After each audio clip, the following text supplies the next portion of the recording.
All right, so today we're going to be talking about methodology for auditing, in this case, endpoint security products. The particular use case that we'll be referring to is Sysmon here, but really the methodology that we cover could absolutely be applied to any endpoint security product out there. So we're definitely not here today to pick on Sysmon per se. Some of the tradecraft and bypasses and evasions that we'll talk about will absolutely apply to other products. So my name is Matt Graber. I'm a security researcher at Spectre Ops. I've also been involved in a good amount of threat hunting work recently, which I really enjoy. Traditionally more offensively minded, but getting to apply that in a threat hunting scenario has been a ton of fun and has been really eye-opening and really serves to make me a better red teamer. So I also really enjoy burning tradecraft publicly. I would rather, nation state adversaries not have complete control over tradecraft. Not to say that, ours is the caliber of nation states, but anything that we can get out there, we try to be as transparent as possible, which will include some of the tradecraft that we'll cover today. My name is Lee Christensen. I am a security researcher and operator at Spectre Ops. So things that includes is red teaming, threat hunting, and I just do security research when I can. So I really like shiny security things, whatever it may be. That's why I hold no allegiance to the red or blue side. Just any fascinating security product that's out there, I like to go after. And some of you may be wondering why we're wearing these ridiculous outfits. Well, this is all for charity, and we have some big thank yous that we need to throw out for, we have Barry Blowdart on Twitter for kicking off the charity event, Dave Kennedy and Skip Duckwall for some major contributions, and of course, thanks to everybody who contributed to the charity drive. This is for MDA. We'll have a link at the end, but if any of you feel free to contribute to the charity. It's something that's dear to us and our team, so appreciate any donations. Just so you know, this is like really awkward for us. Like we're not the types who usually like beg for attention, but we'll do as much as we can within reason to support a good cause. So what are we going to be talking about today? We're going to start off talking about the goals of an evasive adversary. We're going to present a typical detection methodology, and then we're going to present the subverting detection methodology, dive into why we're targeting Sysmon. We're going to, since Sysmon is a data collector, we're going to talk about some subversion strategies for data collectors, then wrap up with some conclusions from our research. Goals of an evasive adversary. So ultimately, the goal of an evasive adversary is to avoid detection at an organizational level.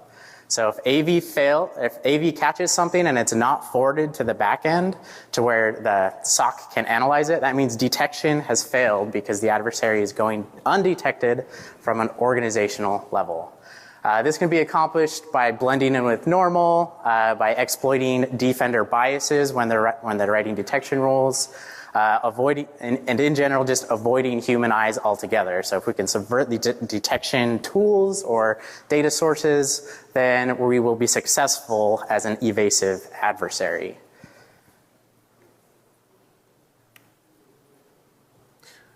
So ultimately, subverting security solutions really is just an engineering challenge of more mature adversaries. So as a red teamer of a sufficient maturity level, you really should be trying to emulate that. So I know some vendors will certainly be sensitive about researchers showing off bypasses for their specific product. We're more about showing general evasive techniques that can apply to one or many security products. So if the adversaries are doing that, then if we want to deliver value to our customers or any defenders out there as well, or if a red teamer wants to provide as much value as possible, then they should be doing these same things and identifying the key terrain in their target environment and having evasions prepared.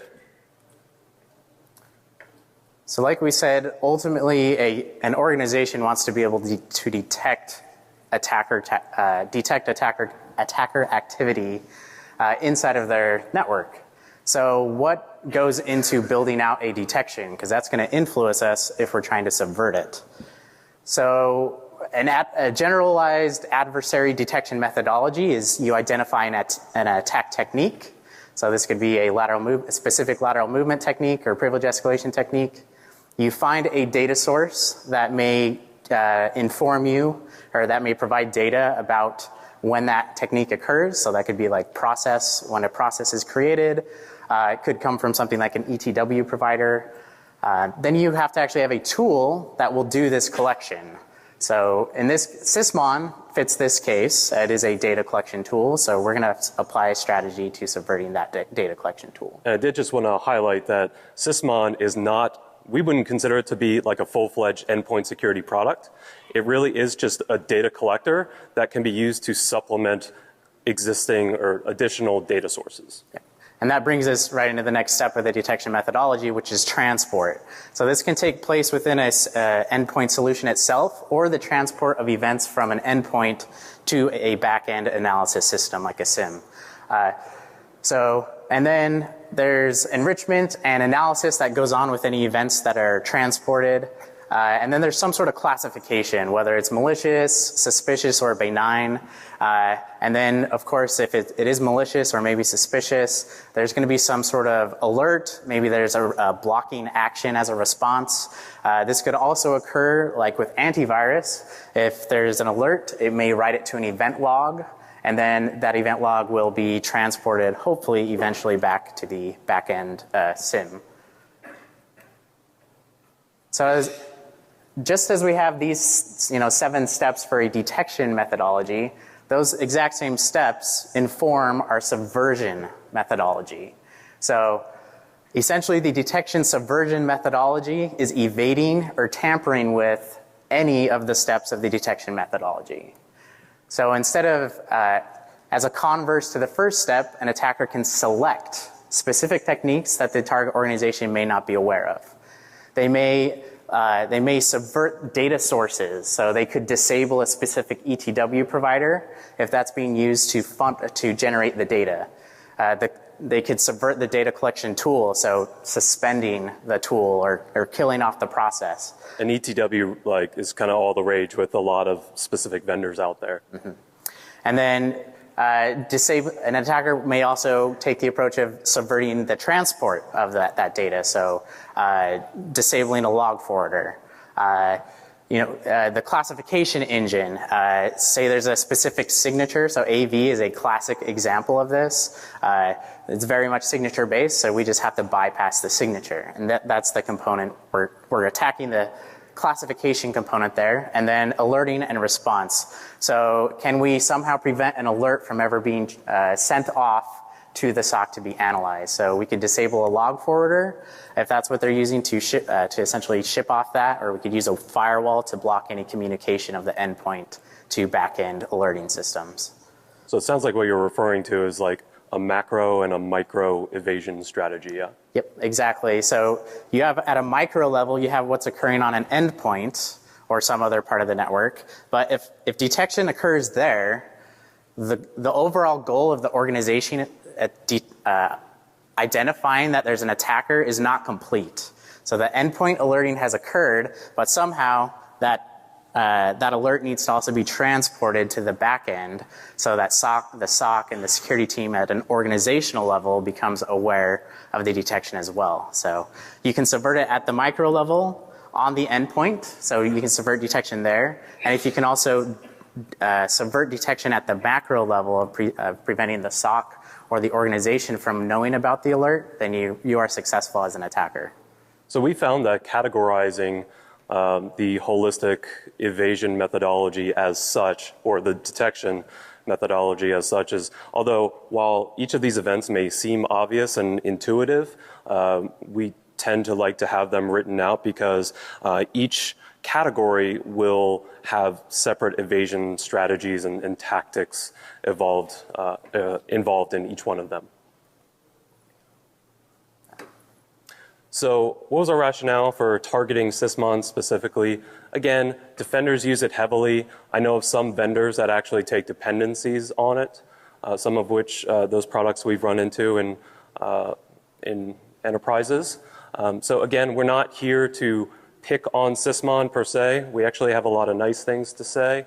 And some of the tradecraft that we'll cover bypasses not only, or evades and bypasses not only Sysmon, but is likely to evade other products as well.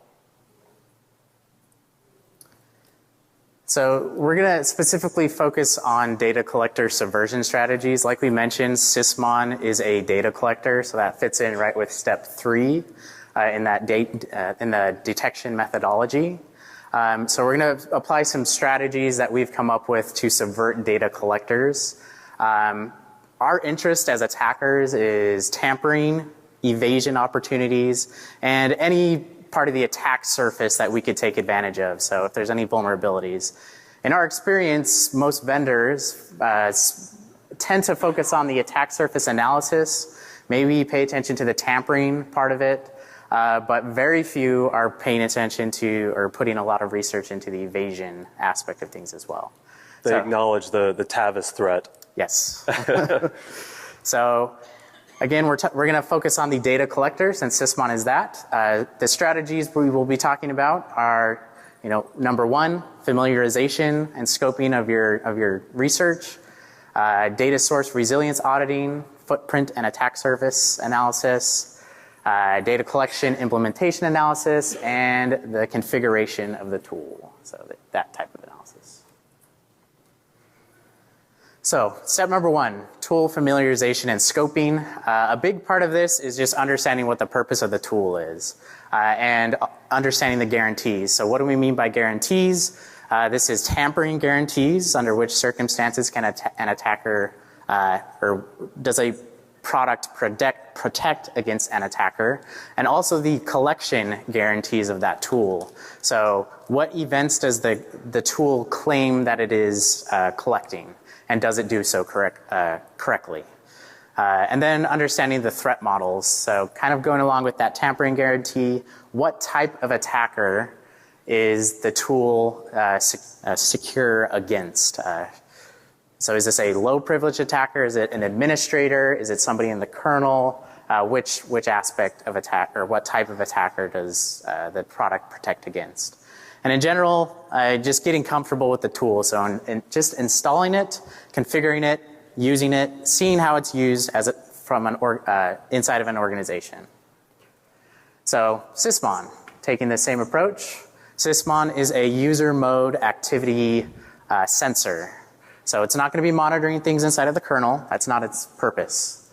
It functions as a standalone executable and driver. That's how it implements these components. There isn't any sort of centralized deployment and configuration management. Most organizations are going to end up deploying it through some third-party tool. It could be SCCM, could be GPO. Name your favorite tool. Like Matt mentioned, there's no analysis capabilities inside of Sysmon. It's a data collector. You write data collection rules. Analysis takes place with your detection rules inside of something like a SIM. Notice that Lee mentioned data collection rules versus detection rules. That's an important distinction, I think. And again, the guarantees of Sysmon is that it's resistant against a non-administrator. So once an attacker becomes admin, all other protections that it has in place are no longer guaranteed. In addition, those data sources from which Sysmon pulls events, it has guarantees that it is comprehensively collecting those unless there are filtering rules in place. So this is important because back-end SOC analysts are assuming that everything that Sysmon is reporting is the whole picture, that nothing is being filtered and that it's comprehensive. So that's the guarantee that Sysmon is making unless there's filtering rules in place. So data source resilience auditing, this is a critical step that we would take when assessing a new product, in this case Sysmon. So the questions that we would ask ourselves are, 1, what events and event fields does this product capture? And of those event fields and event types that exist, what of those can be directly or indirectly influenced by an evasive attacker? And finally, what fields do defenders typically use when building collection rules? Because armed with that knowledge, we can exploit naive detection or rule creation methodology that your typical defender might have. So first, we would look at whether or not there are generic rule evasions. So we'd have to identify what can be logged and what attributes of the event can be influenced.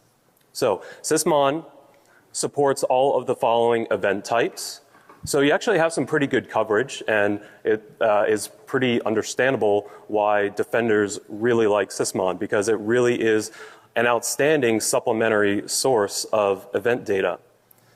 So I'm going to go through a more detailed example covering process create in just a moment. But our methodology would be looking through each of these event types. For example, we'll cover WMI events soon, and we have a new generic WMI event evasion such that it would never be logged in the first place. For things that are not directly under our control, we could fall back to either influencing what fields can be modified by us, or exploit the rule engine itself. So if we get access to a configuration, we can build an evasion strategy that is specific to that configuration. So one thing I wanted to mention was, for example, the image load event type. One of the fields that it captures is signature-related information.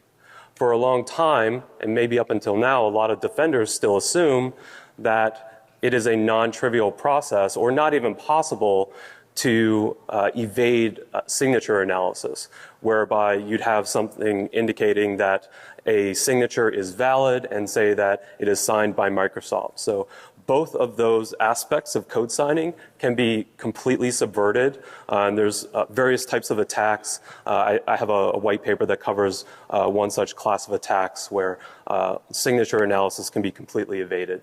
So I just want to mention that. But let's dive into process create events specifically. Now, this diagram that I have here, just be mindful it's extremely subjective. The column on the left in the green is are the fields that are directly influenceable by an attacker. Now, the reason it's subjective is because this could certainly depend on your initial point of entry, whether you came from an exploit, a macro, where post-exploitation factors might not be directly influenceable. This was developed more from the perspective of a true post-exploitation scenario. So the column in the middle could potentially be influenced by an attacker, and then the red ones, generally speaking, you don't have much control, if at all, over any of those. Now, I didn't just blindly accept that those in the red would not be directly influenceable. For example, there was a time when I didn't understand how the process GUID was actually built until I reversed the Sysmon service and learned that it is actually comprised of the machine GUID, which can be retrieved from the registry. So if you wanted to tamper with that, you'd have to be admin, the time of process start, and also the token ID. So I had to understand how it was derived so that I could be confident that I was actually placing it in the red category instead of making assumptions. Because it's those naive assumptions that we as evasive attackers are trying to take advantage of. So this is kind of what our goal is when we are auditing configurations specifically. So we want to go from landing in our target environment where we're shrouded by the fog of war. And so by the fog of war, the analogy would be we haven't obtained the security configurations in that environment yet.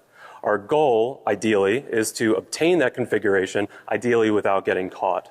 So in that time frame between operating, obtaining situational awareness, and ideally not getting caught, that is inherently a much more high-risk environment where we're going to have to prioritize using tradecraft such as, for example, like the generic WMI evasions, really any generic evasion, such that the data source would not even enter or be logged by Sysmon.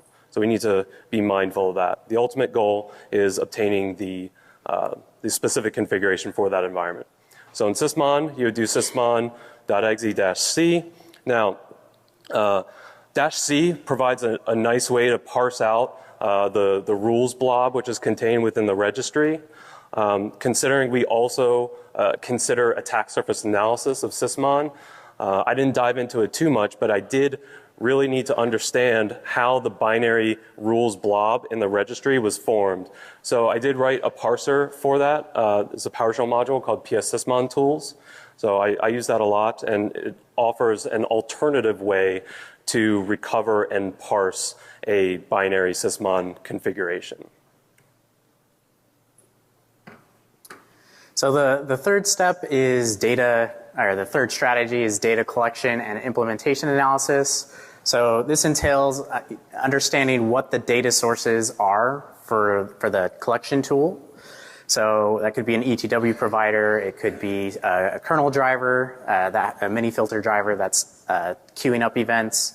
And then also understanding how do defenders actually use those event fields when they're building out their detection rules. And then also understanding is the tool makes a claim and a supposed guarantee that it collects all of the data for a field or for a specific event. We need to verify that that collection is correct. All right, so let's talk about the WMI event in Sysmon. So our goal is to identify a technique such that WMI persistence would never be logged in the first place. So we're not talking about evasion in this case. Ideally, we want to tamper with or just bypass the ability for Sysmon to collect that data in the first place. So our strategy is pretty simple. We just have to figure out how WMI persistence is actually being achieved within the code. So this actually didn't require a ton of reverse engineering. In this case, I literally just ran strings on Sysmon and saw that the implementation of WMI persistence is as follows. So this is a WMI query language query, or WQL for short. Now, when you register WQL event queries, they are going to be specific to WMI namespace. So there's a ton of WMI classes, and they're all organized and stored in different namespaces. So the reason that this is specific to the root subscription namespace is because, well, that is the most common namespace in which the three components of WMI persistence, and that's event filters, event consumers, and filter to consumer bindings would live in.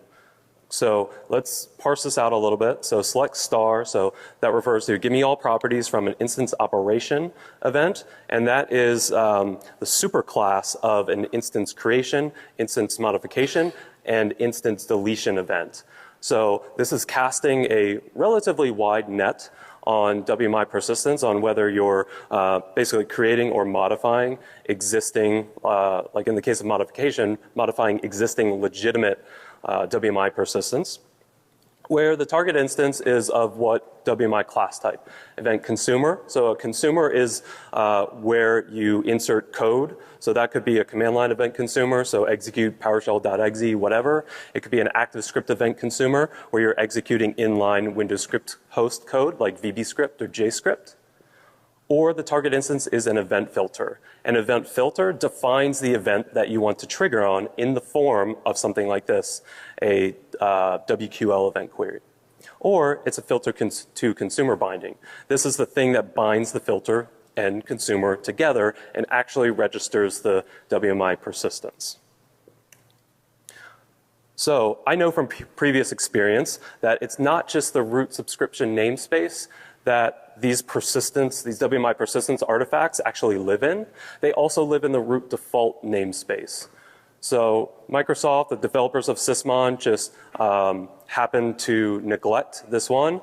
Fortunately, that will be a really easy fix for them to implement. They would just put this same event query and bind it to the root default namespace. Auto runs has a WMI persistence tab, and it already captures root subscription and root default based persistence.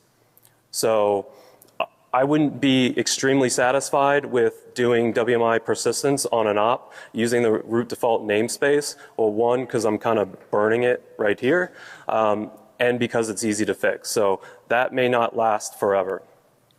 So can we do better? So while on our team, we like to come up with evasive tradecraft, eventually release it for others to build detections off of. But we're always asking ourselves, like, can we do better? So when this technique eventually is burnt and there are mitigations and or security optics for it, we still need to be thinking of the latest and greatest things so that we can try to win, always be winning the cat and mouse game. And that's all this is. It's just a constant cat and mouse game. So I wanted to know if WMI persistence was possible outside of the existing known WMI namespaces. So I was reading some documentation, and this one came up.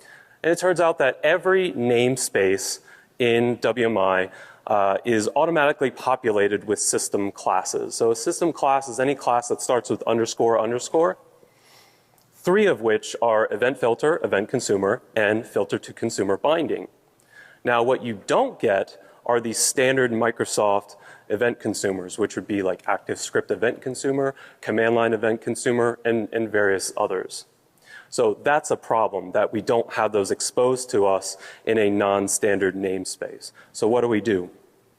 And just to call out what the goal is here is I would like to perform WMI persistence in any arbitrary namespace, if possible, because traditional WMI detections up to this point are focused on namespaces. So if any namespace could be used, then we're going to need to do better with our detection somehow. So we need to figure out how to implement different event consumer classes. So ideally, I'd love to replicate the ActiveScript event consumer or command line event consumer in my namespace of choice. So I had to understand the implementation of ActiveScript event consumers in this case. And so where I would start is by looking at a MOF file or a manage object format file. This defines kind of like the schema of WMI classes, methods, properties, and it also gives you some information about how they're registered. So here's the definition for ActiveScript event consumer. And what happens next is the consumer is bound to a provider. So in WMI, there's a ton of classes which represent data that can be collected, set, or methods that can be executed. But under the hood, there needs to be code that can either supply classes with information or execute methods. And so the code that supplies WMI with its functionality is a provider. And these are all registered as COM components, these providers. And so I saw this, and note the CLS ID there, the one that starts with 266. And what happens is the class is bound to that provider. And then the provider itself is registered for that specific namespace. Now, just to show you what that particular provider points to in the registry, for ActiveScript event consumer, the backing provider is scrcons.exe. This is the component that actually executes the VB script or JScript when ActiveScript event consumer is used. So our weaponization strategy is as follows. We want to enable an ActiveScript event consumer or command line event consumer for any arbitrary namespace. And so I was able to achieve this, and you can go to this link. I'll make it a public gist after this talk. And I implemented 2 PowerShell functions. And I'll show off the new ActiveScript event consumer class. So what this does under the hood is it creates an ActiveScript event consumer class using the class name of your choosing. So it doesn't have to actually be named ActiveScript event consumer, and it will live in any arbitrary namespace you want. So it's going to bypass all of the classic WMI-based detections for persistence. So let's dive into a demo here. All right, so I've got PowerShell up and running. And what we're going to do first is just clear out our Sysmon and WIMI operational event logs. I don't want it to be overly populated. Now, I want to show you the currently running Sysmon config, and all I'm capturing right now are WIMI events. Now, these 3 WIMI events refer to detections for the creation or modification or deletion of event consumer instances, event filter instances, and filter to consumer binding instances.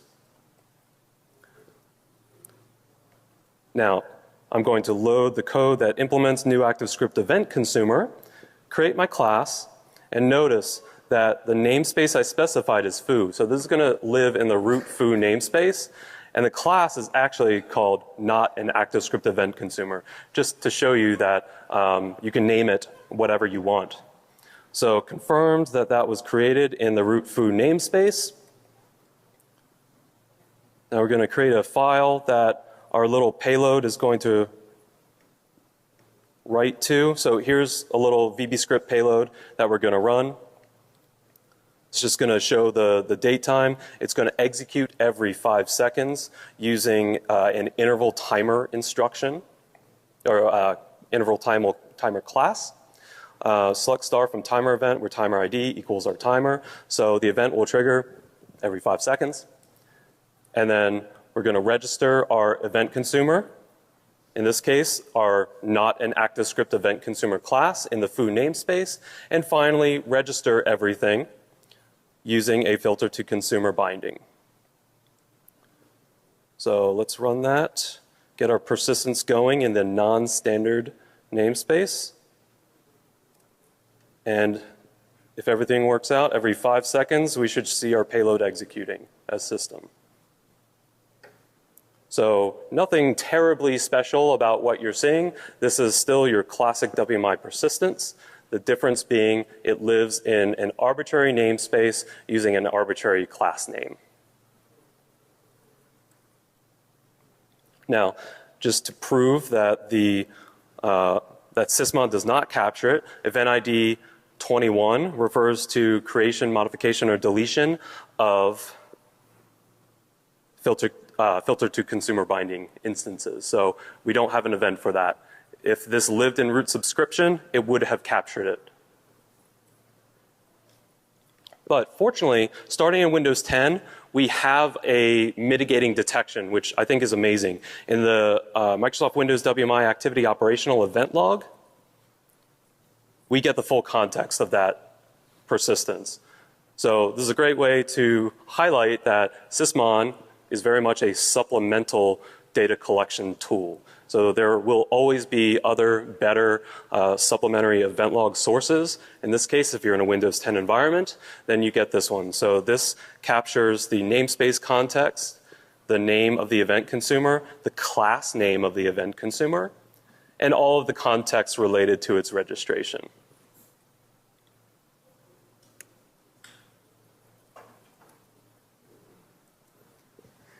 So bringing this back, this is all important. This was an important part of the methodology. We're verifying that the data collection tool, it said it had a guarantee that it collected WMI event subscriptions, and in this case, we verified that that was not quite the case. So highlighting the importance of actually taking that, doing that step in the methodology. The next step that we're going to do, that we performed as part of this, was the footprint and an attack surface analysis of Sysmon. So our goal in this is trying to understand what Sysmon adds to the host, so what files, drivers, etc. How does the tool behave during operation, so that's during installation, during its normal use cases, when the configuration is updated, etc. And then what resources does the tool depend on? So building out a dependency tree to identify if there are any technologies that that Sysmon depends on that we could potentially attack. If we can attack those dependent technologies, then we can potentially subvert Sysmon itself. So we're going to just focus on one aspect of this just due to time constraints, but we're going to talk about Sysmon's installation. So Sysmon, like I mentioned, does not have a centralized way to update or install itself. So typically that's either done on a golden image or more often pushed out through an IT administration tool. So for example, GPO, it could be installed through there. The installation behavior changes depending on which Sysmon binary is used. So when you download Sysmon, there's two executables. There's sysmon.exe and sysmon64.exe. A lot of people just end up using sysmon.exe because when you run it, it actually extracts the 64-bit version. So sysmon.exe is the x86 version. And when you run that on a 64-bit system, it'll extract the 64-bit version and execute that instead. So once some of the interesting things that we noticed that it installed on a machine was there's various files that it adds. So sysmon.exe and the driver. That's a service, the Sysmon service, the user mode service, and then the driver component, which does a lot of the collection. There's the services for Sysmon and the driver. There's all the registry keys associated with the service and the driver. One worth standing out is the parameters registry key, the third one down. That is where the Sysmon configuration file is stored. And as Matt mentioned, it is only accessible by administrators. Non-privileged or unprivileged users on a machine cannot access that. Which is fantastic that is locked down like that, because other things that I think should be locked down, which always aren't, would be like event logs. Like the PowerShell event log, for example. Any non-admin user can read that to their heart's content and pull all kinds of interesting information for their situational awareness. Likewise, Sysmon installs an ETW provider from which it reads its events, and then it has an event log that we can also view and access the events from. So again, the reason why we want to understand what these are, because if I as an attacker can gain control of any of these components, then I can potentially subvert Sysmon as a whole. And each one of those bullets is a securable object, meaning each one of them will have a security descriptor associated with them. So that would be part of our analysis, is ensuring that, yes, you indeed have to be admin for each one of those components. And we did verify that for these specific components that you do have to be an administrator. As I was doing this analysis, we did realize a few interesting things. So if you are using the 32-bit Sysmon on a 64-bit system, it auto extracts the 64-bit version of Sysmon to the temp folder. Usually, IT administration software is running as system, so when this happens, the installer gets written to the C drive Windows temp folder, which is writable by everybody on the operating system. So as you can see here in this procmon image, this is during the installer. We can see Sysmon. It starts off, the x86 version is in System32 Sysmon, sysmon.exe. After that runs, it extracts the 64-bit version to the temp folder. So and then it executes it. So from an attacker perspective, I have a couple different ways I could abuse this. A very simple one is through DLL hijacking. I can just drop a DLL that Sysmon is looking for, and I did verify that there are several. And then you can potentially elevate your privileges to system. You can also use symlink redirection there's a time of check and a time of use type of attack that you can do there. That's beyond the scope of this talk. Thanks, James. Yeah, big thanks to James Forshaw for that research. In addition to just the installer file itself, when Sysmon is installed, it uses winEventUtil.exe to install the event log. And how it does this is during installation, it copies a XML manifest to the temp folder.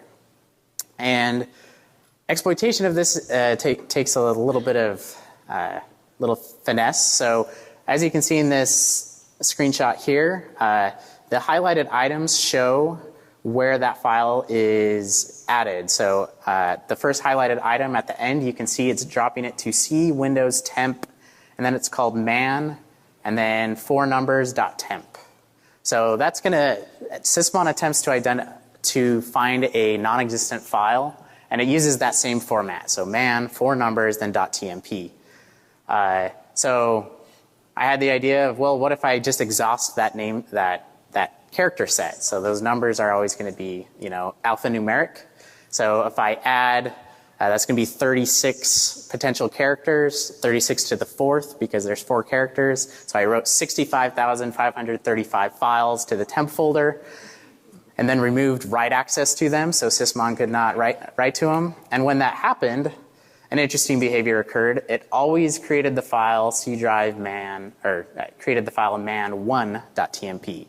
So at that point, I had a predictable location to where Sysmon was always writing its file, and I could potentially use the James's symlink attack to gain control over the event manifest. So this is interesting because during the installation, it uninstalls the existing event log, and then it will reinstall it. So using this, I could potentially uninstall any event log on the system or abuse that XML file in a bunch of other ways. So what Lee just covered, maybe not the sexiest form of privilege escalation, but it's definitely one of those like lie in wait vectors. But considering administrators are eventually going to update Sysmon to a later version, as long as you're already embedded and you can lie in wait in C Windows temp, then you'll be good eventually. Another part of attack surface analysis and really just knowing like what is the overall footprint of any security product would be if there is a driver component, the communication mechanism or the interface between the service and driver. So the Sysmon driver has an ioctl interface. We didn't find anything that would have obviously been exploitable, but we really just wanted to understand what ioctls were available and the context of how they were used. So there really aren't any extremely interesting attack scenarios here. There might be a few if you're already admin. But we didn't know going into it that we wouldn't find anything fruitful, but we needed to look anyway. And in order to get a handle to the driver, you need to have SE debug privilege. So the set of users and groups who can have SE debug privilege by default will be administrators, but we have seen scenarios where unprivileged users have been added via GPO to acquire SE debug privilege. So now we'll talk about configuration analysis. So I covered a generic evasion, specifically related to WMI, but we still want to take a holistic approach to evasion. So we're not going to have generic evasions for everything. If we did, that'd be great, but that is pretty unrealistic. But let's say that we were able to obtain a configuration. Our goal primarily would be to blend in with the noise. And Sysmon lends itself to having an attacker blend in really easily because in Sysmon you can define a bunch of include rules and then exclude rules. And it only takes a single exclude rule for you to completely evade that specific event type. So we're going to use Swift on Security's canonical Sysmon config. Sorry, I'm not picking on you, but it's actually a really good configuration. But there are places where we might be able to blend in. So here's our evasion scenario where we possibly obtained the configuration, potentially without even needing to be admin. If the deployment scenario was such that we could obtain the XML on disk, we likely will already have access to that XML. Versus the binary configuration, which is locked down. Or if it was pushed via GPO, we wouldn't have direct access to the binary rules blob, but we would, as a domain user, be able to read that GPO. So this is our plan of attack. We're going to identify the attacker influenceable exclude rules and build a overall evasion strategy using those exclude rules.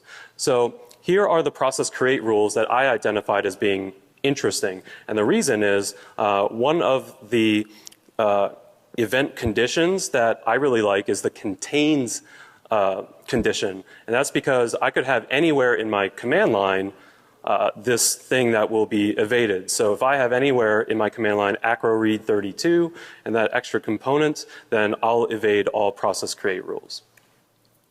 Same for file create time. We got another really good contains rule. So setup can be anywhere in the image path. Network connect. We have one is not quite as good, so the file name must be OneDrive.exe in order for us to evade network connections. And that's based on the image condition. Process terminate, there weren't any good evasion candidates, so we would have to fall back to like tradecraft avoidance. And one of the more obvious ones in this case was we'd want to avoid starting a process and terminating it within a path of C users. Now, driver loads aren't entirely relevant, like in our scenario where we may not even want to drop drivers, but there's still some evasion opportunities, assuming that we could load test-signed code. Now, create remote thread, I haven't tested this recently, but Casey posted a while ago that there is a generic evasion for create remote thread if you use the Q user APC API. File creates, there weren't really any ideal exclude rules, so we would have to resort to tradecraft avoidance. A registry event. So we can avoid all registry events if our path and file name ends with as follows. Now, the problem is, oh, and we already have a generic evasion for WMI events. So the problem that we've run into is the following. Look at the third and the fourth conditions, where the file name would need to end with OneDrive and that path, including integrator.exe. So one would evade network connections, the other would avoid registry events. So what we would need to do to have a more holistic evasion would be as follows. So here's one instance of what avoiding or evading most of the rules would look like by combining those exclude rules together. So think about whether or not you would actually be able to detect that in your environment. And those of you who know PowerShell pretty well might be able to recognize that that is PowerShell running that evades most of these Sysmon rules. So our conclusions about our analysis of Sysmon, again, we were just analyzing it from a data collector perspective. So from a tampering perspective, it's effective against non-administrators. That's kind of defined. Once you're an admin, all bets are lost. There are no guarantees about an attacker modifying or subverting Sysmon. From an attack surface analysis, Sysmon has a pretty small attack surface. There's a couple weaknesses that I showed with the privilege escalation opportunities, but overall easily fixable. In terms of evasion, rule enumeration is critical for an attacker in order to do this. Likewise, an attacker could take advantage of just really loud events that typically aren't analyzed. But analyzing that config file is super important for the attacker. In addition, the collection rules themselves leave us wanting. In specific, the exclude rules, because when there is an exclude rule, it is so easy to build an evasion using that. So if there was some way that we could build better collection rules to allow us to exclude stuff in a more targeted manner. Overall, Sysmon, it's great. It's a great additional data source for collecting events. But in order to actually use it, you need supplementary tools. To actually use it for detection purposes within an organization, you need several other tools in order to take advantage of it. So be that log forwarding, and as well as you need detection engineering. So once you have a SIM, actually manually building out those rules to detect attacker activity. Overall, in conclusion, attackers are going to continue to subvert endpoints no matter what. Vendors, we ask the question, are you doing subversion research on your products beyond just attack surface analysis and maybe tampering protection? Evasion resilience is a big gap area that we see in the industry, and we encourage others to focus efforts on that. Defenders, do you understand the threat model that your products protect against? And are you aware of how resilient they are to evasion underneath? So we encourage defenders to take this methodology and start applying it to their own products so they can get better insight into the efficacy of their products. Perfect. And thank you all very much. Again, we didn't wear this for nothing, so feel free to, we'd love it if you could donate to the Muscular Dystrophy Association. It means a lot to us. So. Thank you. And we'll take questions in the breakout room.